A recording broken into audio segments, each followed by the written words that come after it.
안녕하세요. RGBN2365 채널 진행자인 이킴입니다.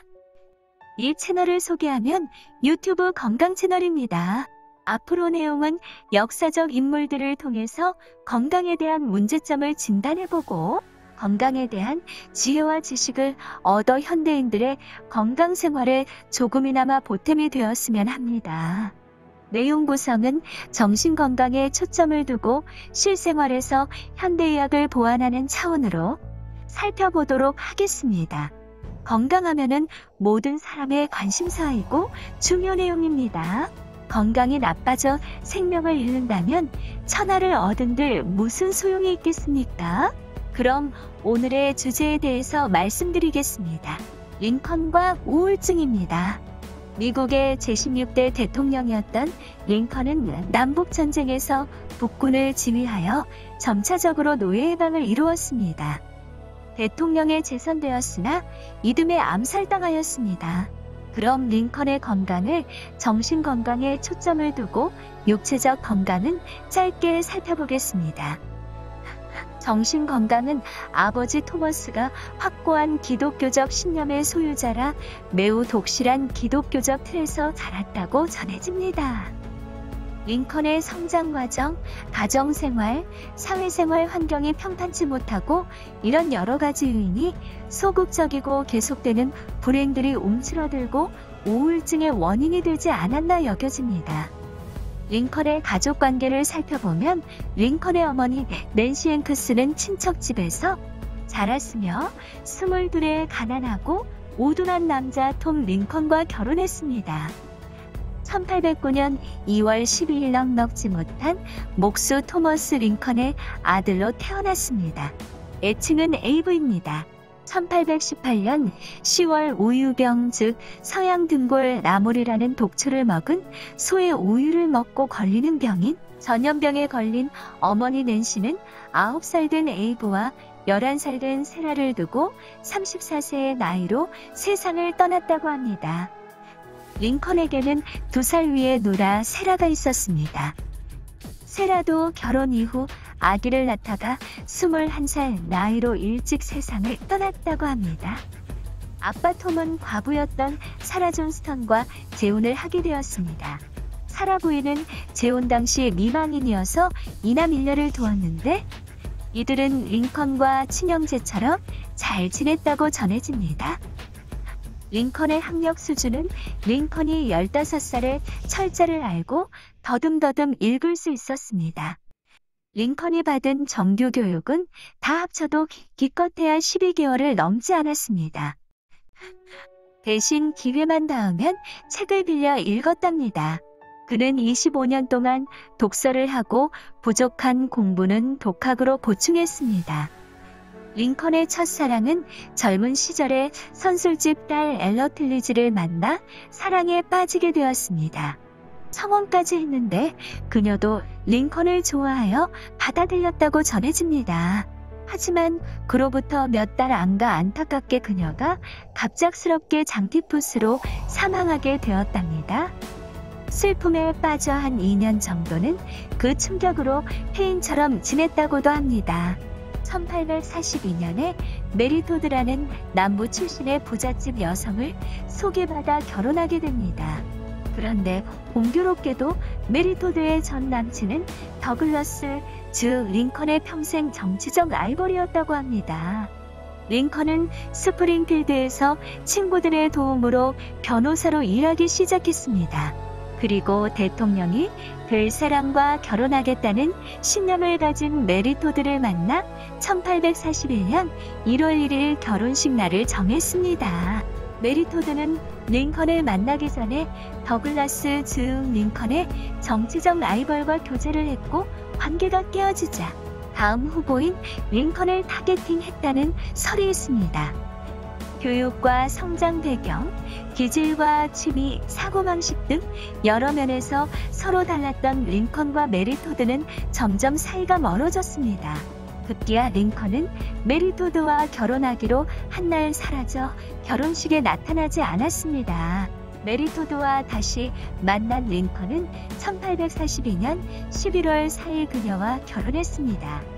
그녀와의 결혼은 행복한 가정보다도 명예를 택하기로 한 결과였다고 전해집니다.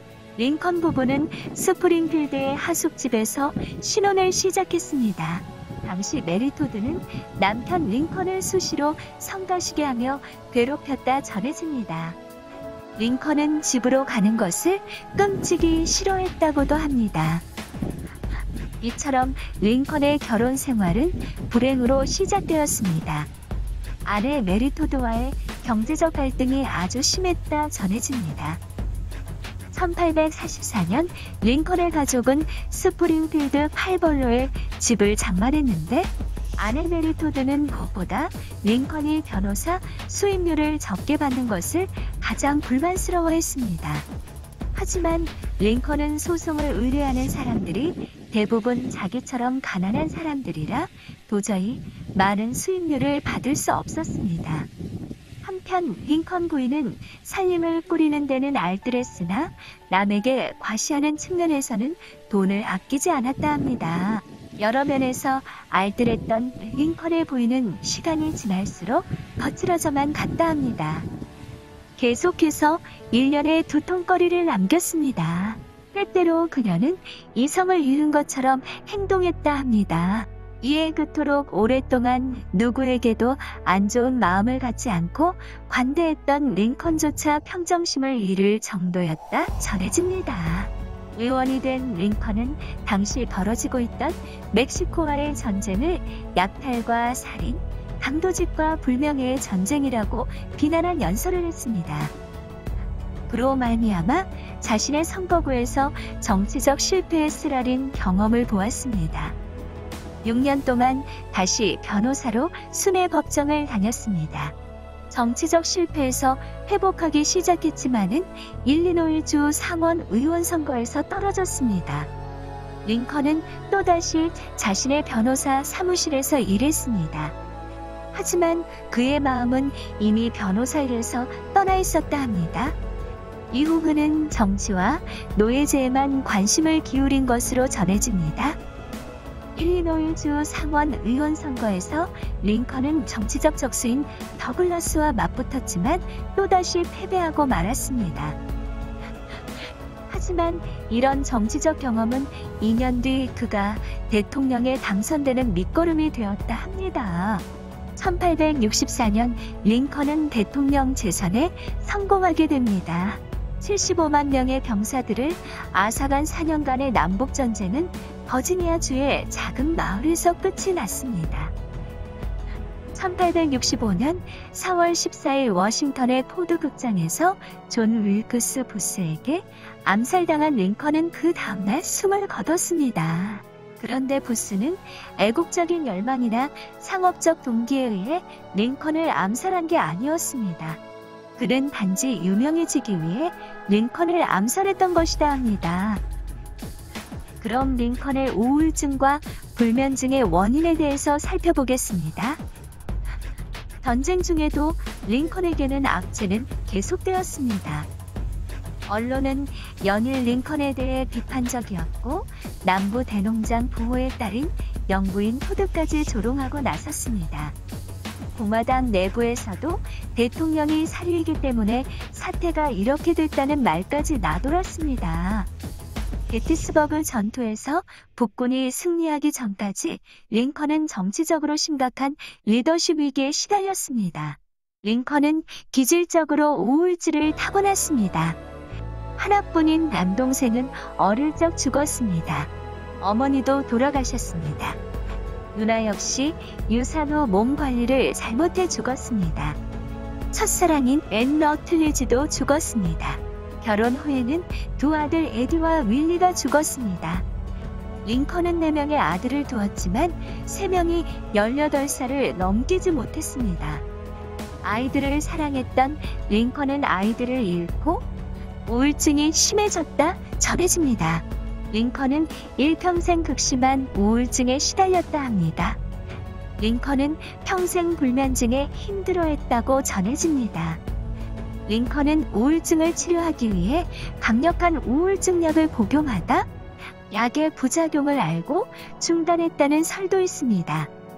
링컨은 약 키가 195cm이니 장사였고 큰 키에 팔 다리가 길어지는 마르판 증후군을 앓고 있었다는 설도 있습니다.